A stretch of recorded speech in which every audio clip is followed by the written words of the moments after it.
first off, you always give 110%.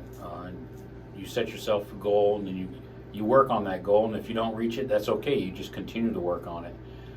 If you reach it, you just set another one. But we'll always give back. I've always given back.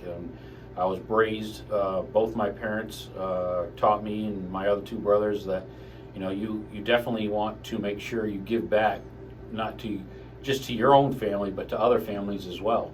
So I have always made sure that if I'm at a job site as a field manager for Home Roofing Solutions, that I always get to know the individual that's the homeowner that we're doing the job for.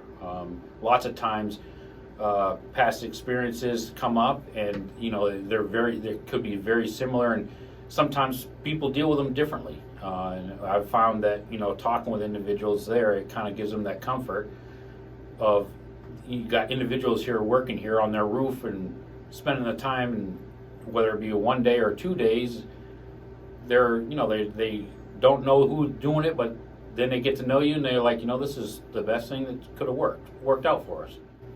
This is a self-satisfaction that we're definitely giving back. Joe and Jody, the owner, they give 110%, which was what I look forward to. They give 110% back to the community. They spend the time to know the individual as a homeowner, so when we come on site, they already got an understanding of who these individuals are. They kind of give me a back brief, and I go in, and it's great because I can sit there and talk to them as an individual, not just a customer. So it's like a big family basically. So when I'm there talking to the homeowner is really at ease, and it's not, oh, okay, I'm spending all this money to get this job done.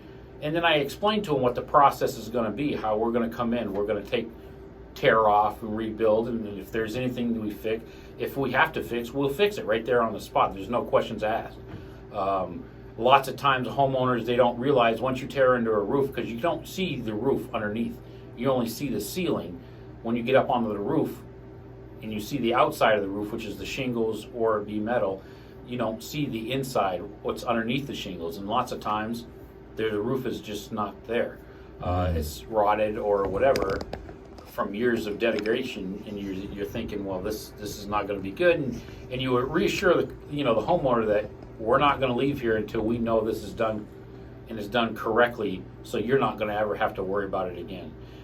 It's great to have a foundation, a great foundation on your home, but people realize and take for granted their roof is what protects that front, the foundation and the walls. If you don't have a good roof, all that is going to go away. And so therefore, what happens is when you start tearing off shingles, and usually the roof is the last thing people think about unless there's problems on the inside.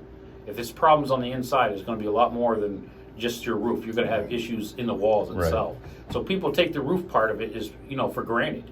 And one thing that Joe has always instilled in me is, to make sure that when we take them shingles off, if there's any question whatsoever, replace it.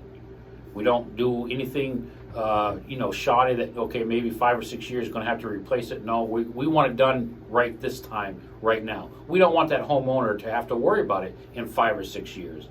If they get the warranty, the 50-year warranty with that, 50 years, that's a long time. Most people aren't going to be around in 50 years. That's a big load off their shoulders. That's a weight lifted right off. They don't have to worry about that. They know their home is going to be a home, not just a house.